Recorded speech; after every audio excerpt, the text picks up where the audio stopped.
Hola, mi nombre es Esperanza Pineda, estudiante de la carrera de Derecho en la Universidad de los Llanos Occidentales Ezequiel Zamora. Hoy, en el ámbito del estudio del Derecho Penal Especial, les hablaré sobre el rapto. Bien, comenzaré por hacer una breve reseña sobre la palabra rapto. Esta es una expresión de una palabra griega que se decía rapio y significa arrebato, desaparición. Esta consiste en arrebatar, sustraer o detener a una mujer con miras deshonestas o en función a un matrimonio. Esto se realiza por la fuerza, los ruegos o las promesas engañosas. Ese delito en las legislaciones como la alemana, la holandesa o en Suiza es tratado como un delito contra la libertad. En cambio, en países como España, Italia, Portugal y Venezuela es un delito contra la moral o el pudor o la honestidad. Entremos pues en materia. El delito del rapto en nuestra legislación es tratado como un delito contra la moral, el pudor o la honestidad. Y su principal fundamento legal lo encontraremos en nuestra Constitución y en el Código Penal venezolano vigente. En este último, se sanciona con prisión de 1 a 3 años a todo individuo que, por medio de la violencia, la amenaza o el engaño, hubiera arrebatado, sustraído o detenido con fines de libertinaje o de matrimonio obligado a una mujer mayor o emancipada. La gran mayoría de los tratadistas y en la mayoría de los códigos penales se encuentra que este caso de detención o retención de la mujer podrá haber rapto por arrebato o por detención de la misma.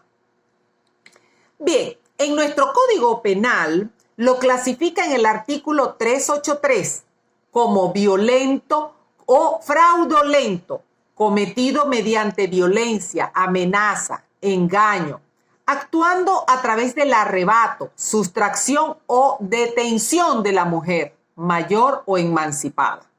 O impropio, también denominado consensual, es decir, interviene también el consentimiento de la raptada. Esto lo encontramos en el artículo 384 del Código Penal venezolano.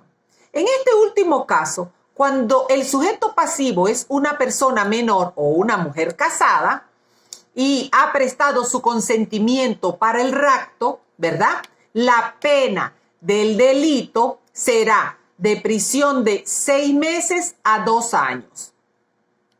Bien, tenemos también que pensar que asimismo existe el rapto con violencia presunta. Seguimos en el artículo 384. Si la persona raptada es menor de 12 años, aunque el culpable no se hubiere valido de violencia, amenazas o engaños, la pena será de presidio por tiempo de 3 a 5 años. Tenemos igualmente que el rapto de violencia presunta es aquel donde no importa si existe violencia, amenaza o engaño, pues se sobreentiende el hecho de saber que la persona es susceptible de cualquier artimaña o de cualquier cosa que le facilite el rapto, en caso de personas menores de 12 años. Como podemos observar, el legislador castigó el rapto con violencia presunta y le puso un límite de 12 años a la supuesta raptada.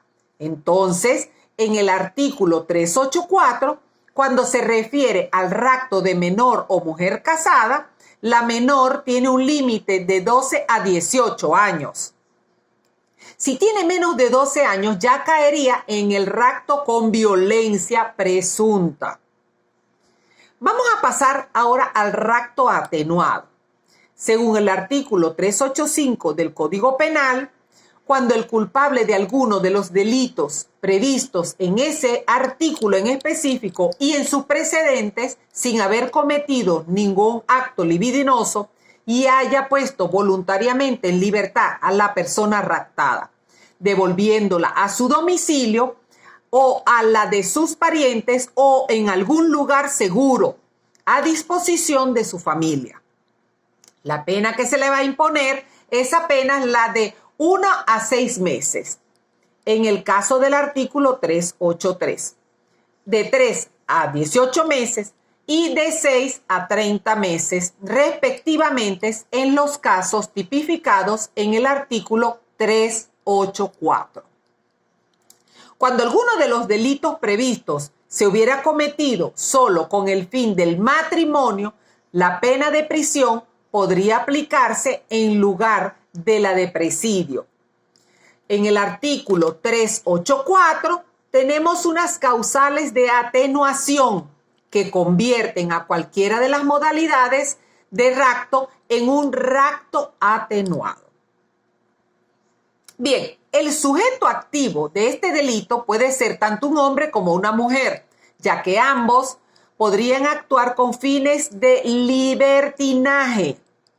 El rapto se presume con el solo hecho de la sustracción o de la detención o del arrebato, siempre que se actúe con la intención de cometer ese delito, aunque no se alcance el fin perseguido. Ahora bien, ¿qué cosa es la tentativa de rapto? Esto es cuando no se alcanza a consumar el hecho, porque lo impide la intervención de una persona que se hayan dado cuenta de lo que se estaba pretendiendo. Vamos a poner un ejemplo. En el momento del arrebato, ¿verdad? Una persona intenta llevarse a otra a un sitio desconocido, introducirla en un vehículo o en un inmueble, pero no se consuma por la intervención de las personas extrañas o de un tercero que se haya dado cuenta. Para que haya un rapto se requiere el dolo genérico, representado por la intención de arrebatar, sustraer o detener alguna de las posibles víctimas del delito. También el dolo específico determinado por uno o alguno de los otros fines referidos. Con respecto a los diferentes delitos de rapto, se requiere para su enjuiciamiento la instancia o la acusación de la parte agraviada o de su representante legal en el caso de los menores. Bueno, como habemos podido observar, el objeto jurídico tutelado es la libertad de la presunta raptada, porque al hablar de los fines de libertinaje o de matrimonio, se protege la libertad sexual de la misma, la libertad de cada persona de escoger su propia pareja. Y es un delito contra la moral y el buen orden de la familia. Sin embargo, también ataca la libertad de la persona. Para concluir, quiero hacer una acotación. En el título 8 del Código Penal venezolano vigente están comprendidos todos los delitos contra las buenas costumbres y el buen orden familiar. Bien, entonces con esto termino mi intervención. Mucho gusto de hablar con ustedes y nos vemos en la próxima entrega. Gracias y hasta luego.